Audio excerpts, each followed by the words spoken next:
Materials used in this presentation are period in nature and used for educational and entertainment purposes.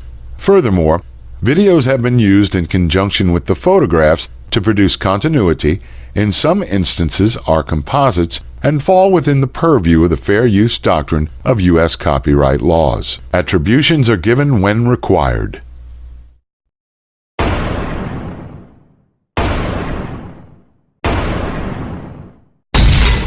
Welcome to the True Crime Man's Dark Imagination YouTube channel, your source for interesting and factual crime. Please like, share, subscribe, and hit the bell so you can stay up to date on any future programs.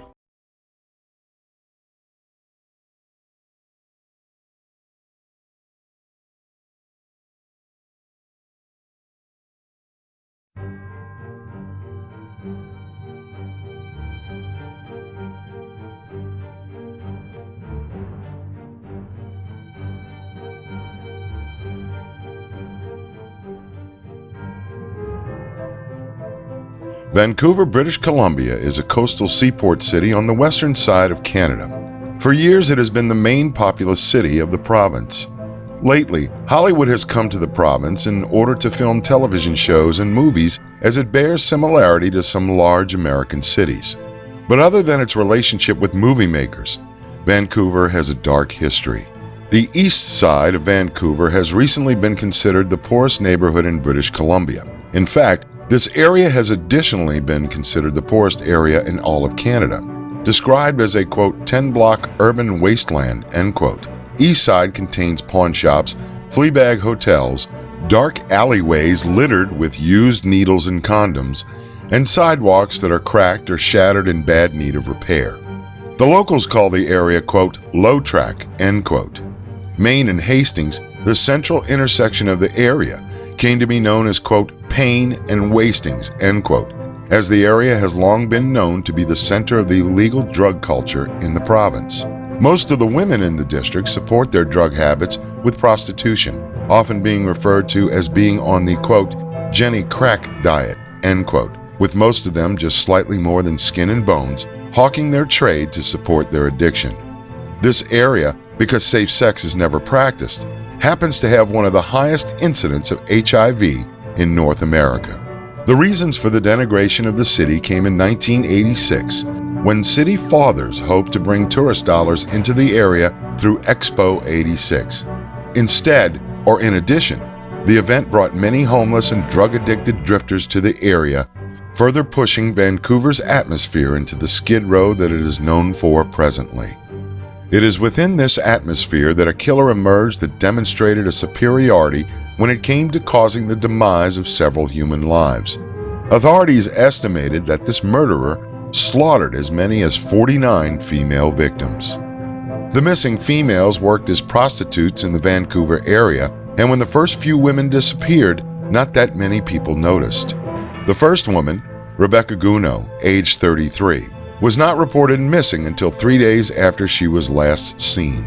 Sherry Rawl, 43 years old, was not reported missing until 3 years after she disappeared in 1984. In March of 1986, Elaine Auerbach, 33, told some friends that she was moving to Seattle and someone reported her in mid-April as missing.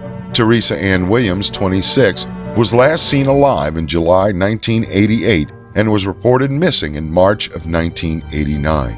Ingrid Soet, 40, a local mental patient, was reported missing to the police on October 1, 1990. Soet had been missing for over 14 months before the report was filed with the police. The first black victim, Kathleen Watley, 39, vanished in June 1992 and reported missing on the 19th of that month. The disappearances ceased for 3 years until March of 1995, when Catherine Gonzalez, 47, was not reported missing until February 1996. In April of that year, 32-year-old Catherine Knight proved missing 7 months before a police report was filed. In August 1995, Dorothy Spence, 36, disappeared 4 months after Knight. The last victim of that year, Diana Melnick, 23, came up missing in December and was reported 4 days after Christmas. In October of 1996, Tanya Hollick, 24, disappeared, reported missing on November 3rd. Olivia Williams, 22, disappeared in December, yet police ignored any reports of her disappearance until July 4th, 1997. Stephanie Lane, 20, was released from the hospital after a drug overdose, and the last time someone saw her was March 11, 1997. Janet Henry, who escaped the perversions of a serial killer earlier in her life, was reported missing by relatives on June 28, 1997. In August 1997, police noted this month as the most lethal as 3 women disappeared within a short period of time in that month. Manine Fry, 25, was not reported missing until September 4, 1998. On September 23rd, the first report filed on the disappearance of Helen Hallmark, age 32, and Jacqueline Murdoch, age 28, was reported missing on October 3rd, 1998. Police did not learn of these 3 missing women for more than a year. In April of 1998, Cindy Beck, 33, disappeared in September 1997, but no one reported her missing until April 30th of 1998. Andrea Borehaven vanished sometime during 1997, but friends only reported it in May of 1999. Carrie Koski, 39, disappeared in January 1998 and was not reported missing until the 29th of that month. With this many women, even prostitutes who were considered low on the social scale, the Vancouver police did not take any real notice until the disappearance of Jacqueline McDonald, 23, who disappeared in mid-January 1998, but only officially reported missing on February 22, 1999. Inga Hall, 46 or 47, last seen in February 1993, but her disappearance logged with remarkable celerity on March 3, 1998. Sarah Jane DeVries, 29, reported missing on April 14, 1998. And Sheila Egan, age 20, who had been a prostitute since the age of 15, vanished in July 1998, but not reported missing until August 5, 1998. After considering the victimology of the missing women, police finally decided to launch an investigation into the disappearances of the women up to this time. A local Aboriginal group sent the police a list of the women who came up missing in the east side sector of the city. Detectives discounted the list, saying that some of the alleged, quote, missing persons, end quote, died of disease or drug overdoses, and others left the area without announcing their departure. But with a second list of disappearances, Detective Dave Dixon convinced his superiors that a task force was needed to be assembled to investigate these disappearances. Vancouver police had their hands full, as over 40 prostitutes had disappeared since 1971. In searching for a pattern, the police noticed one of the 16 disappearances from the most recent list appeared on the, quote, low track, end quote, list from the Vancouver area. By the time the police made an arrest in the case, 54 women had disappeared.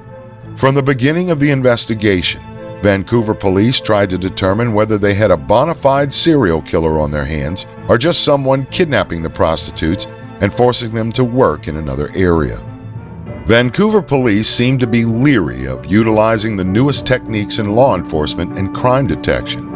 Inspector Kim Rossimo, the creator of, quote, geographical profiling, end quote, thought to bring this new technique to the investigation.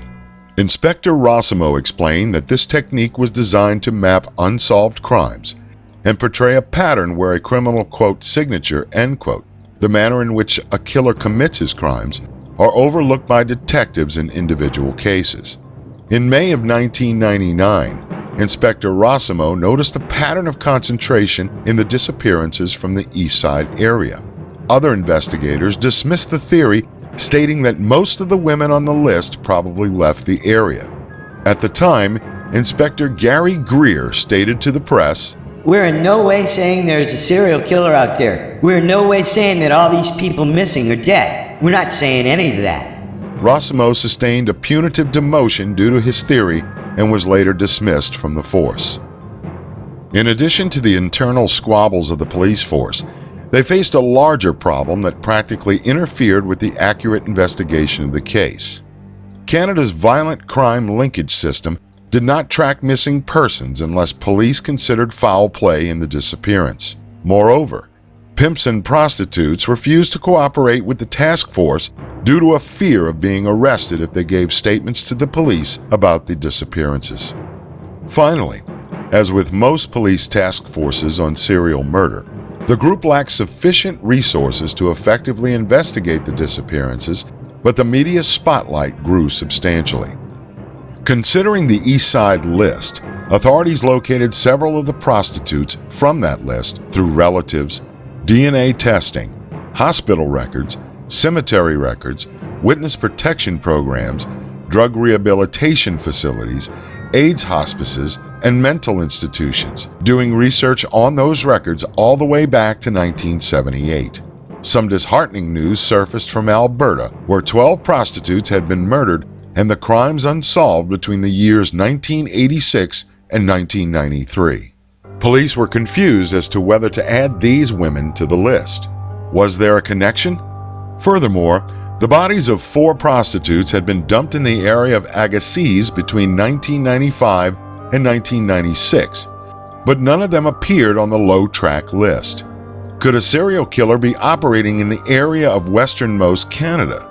Authorities seemed reluctant to admit this, as they would appear as incompetent and uncaring of the lower strata of the population. During the period while the task force compiled more information on the missing women, more disappearances occurred. Julie Young, 31, was last seen alive in October of 1998 and was reported missing on June 1, 1999. Angela Jardine, 28, a drug addict who had allegedly, quote, had the mind of a 10-year-old child, end quote, worked the streets for 8 years before her disappearance and was reported missing on December 6, 1998. Michelle Gurney, 30, reported missing 3 days after Christmas. And Marcella Creisen, 20, who never returned to the apartment that she shared with her mother and her boyfriend. She never made it home, and relatives reported her missing on January 11, 1999. Authorities decided, at this point, to re-review the list and investigate each missing person more thoroughly. Between September 1999 through March 2002, authorities accounted for 5 women on the list and therefore eliminated them from the victim profiles of the missing women, whether they died from disease, drug overdoses, or natural causes. For more than a few years, authorities questioned men who preyed upon the women of Vancouver's East Side and could not lock one suspect into the role of a serial killer. Late in 1998, police received a tip from a 37-year-old recovering alcoholic and drug addict, Bill Hiscox. Hiscox recently lost his wife 2 years earlier and slid into a dark place of drugs and alcohol. Rescued from this life by a foster sister, she found Hiscox a job at a salvage yard. The proprietors of the yard, 2 brothers, gave Hiscox a job due to the fact that one of the brothers dated Hiscox's foster sister off and on since 1997. The brothers required Hiscox to pick up his paychecks from a pig farm that they owned in Port Coquitlam, British Columbia, located 27 miles east of Vancouver. Hiscox described the location. The pig farm was a creepy-looking place patrolled by a 600-pound boar. I never saw a pig like that who would chase you and bite you. It was running out with the dogs around the property. Hiscox expressed concerns about whether the brothers may be involved with the missing women in Vancouver. Hiscox stated, when asked about what he thought about the brothers, and he raised the authorities' interest in the 2 brothers as possible suspects. The 2 brothers, known as the Picktons, demonstrated behavior that made Hiscox believe that they did not have, quote, much use for men, end quote. Furthermore, Hiscox characterized Robert William Willie Pickton as, quote, a pretty quiet guy, hard to strike up a conversation with, end quote. Hiscox also mentioned that Willie Pickton drove a converted bus that had, quote, deeply tinted windows, end quote, which Willie held as his pride and joy and would not part with it under any circumstances. Willie and his brother David also ran a charity from this creepy place known as the Pig Palace Good Time Society. The Picktons registered the charity for the functions to, quote, organize, coordinate, manage, and operate special events, functions, dances, shows, and exhibitions on behalf of service organizations, sports organizations, and other worthy groups, end quote. According to Hiscox, the, quote, events, end quote, that took place at the converted barn known as the Piggy Palace included, quote, drunken raves that featured entertainment by an ever-changing cast of downtown East Side prostitutes, end quote. It turns out that the Pickton brothers were no strangers to the Port Coquitlam police. In 1992, David Francis Pickton was arrested for sexual assault of a female visitor to his trailer. A third party distracted David, and the woman escaped. The court fined David $1,000 and gave him 30 days probation. David also had a dog that authorities sought to destroy under the Livestock Protection Act, but the city dropped the proceedings very unexpectedly. Along with the brothers' other sibling, Sister Linda Louise Wright, the family faced charges from the zoning authorities that their Piggy Palace was converted to hold parties and events without the permission of the zoning board. Subsequently, the Picktons and their sister lost their nonprofit status in January 2000 for failing to provide financial statements about the charity. In March 1997, authorities charged Willie Pickton with the attempted murder of a drug-addicted prostitute, Wendy Lynn Elstetter, whom he stabbed several times while the two were at the pig farm. Elstetter stated that Pickton attacked her with a knife on March 23, 1997, and she managed to disarm and then stab Willie. When she escaped, she was discovered by a passing motorist. The court bailed Willie for $2,000 and then mysteriously dismissed the charges. Hiscox piqued authorities' interest in Willie and David when he stated that he noticed several discarded purses and IDs at the pig farm, and that Willie, quote, frequented the downtown area all the time for girls, end quote. A detective later went with Hiscox to the farm and tried to push the investigation with his superiors. Police searched the farm 3 times and produced no viable evidence. For the time being, the Picktons may have escaped another serious offense. After further investigation, the task force began listing women who had been missing since the 1980s to the low-track list of women who disappeared from the east side area of Vancouver. Lee Minor in 1984, Laura Ma, 1984, Nancy Clark, 1991, Elsie Sebastian, 1992, 17-year-old Angela Arsenault, 1994, and Frances Young, 1996. For 1997, the police listed 3 more victims: Maria Lalibert, Cindy Felix, and Sherry Irving. Police had difficulties with the tracking of these women due to their erratic movements, and their exact date of disappearance could not be pinpointed.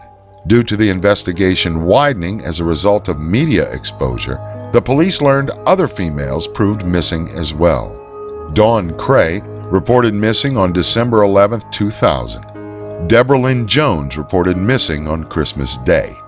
Patricia Johnson last seen on February 27, 2001.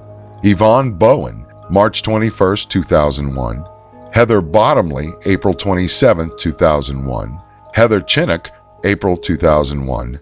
Angela Josberry, June 2001. Serena Abbotsway, July 2001. Diane Rock, October 19, 2001. And Mona Wilson, last seen on November 23, 2001. Police surmise that if the women had, in fact, been murdered, the killer increased his schedule of abduction where more women disappeared over a shorter period of time compared to the earlier disappearances. Authorities, at a loss of a real suspect, began combing records going back 20 years in order to link the possibility that a sexual predator may have committed other crimes. Several suspects emerged, but police could hardly link them to the disappearances of the low-track women. On February 7, 2002, investigators announced that they had a viable suspect, and when the news finally broke as to the name of the suspect, Victims' relatives asked why it took so long to investigate him. Vancouver Inspector Catherine Galliford held a press conference where she announced that police had been searching the Pickton pig farm and an adjacent property in Port Coquitlam. Galliford stated, I can tell you that a search is being conducted on that property, and the search is being executed by the Missing Women Task Force. Authorities had already arrested Robert Willie Pickton and charged him with the possession of illegal firearms. Later, after a more in-depth search of the farm, authorities charged Willie Pickton on 2 counts of first-degree murder. But this would not be all, as they would later find out. After his arrest, Pickton sat in a jail cell, and authorities believed they could get him to talk about his crimes. Authorities placed an undercover Royal Canadian Mounted Police detective in the cell with Pickton, and their assumptions proved to be true. Speak up, Alex. No. Hush.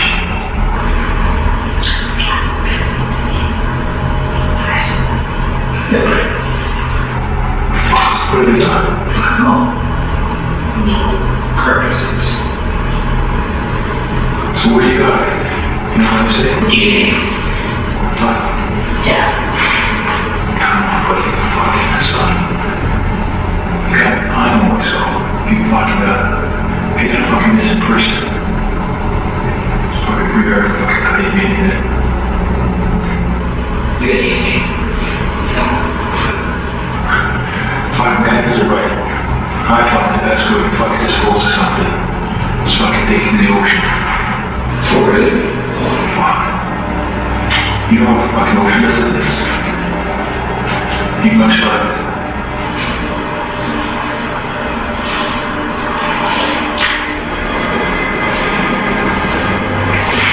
Believe it or not. Who? Me? No.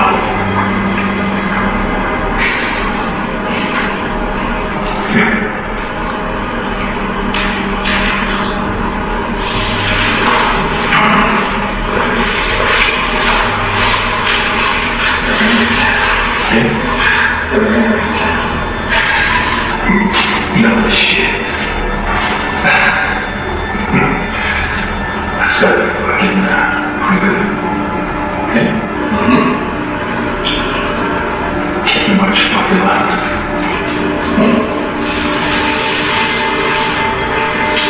I'm gonna stop it again. I'm gonna do something. Really?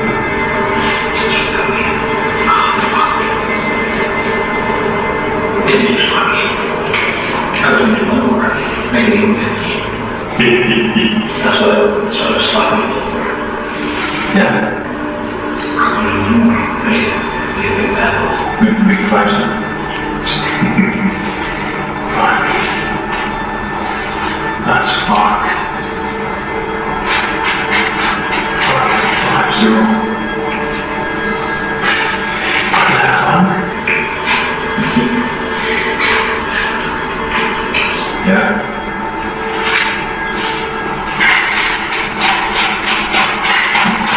This is the best part. I'm fucking this one. This is a picture. How many of those? We don't. We don't. Yeah. Talk about half. Probably 1/4. Talking about all of them. No. You gotta get a 40 equals list. And that whole list is I'm gonna have people. The other half of I love it. So the other was eating. They can't even put a name to it. Where's the whole team interview? No shit. You see the interviews about other people. And he says, feel the streets of the neighborhoods, you check yourself, you're dead better than 10 minutes. He says,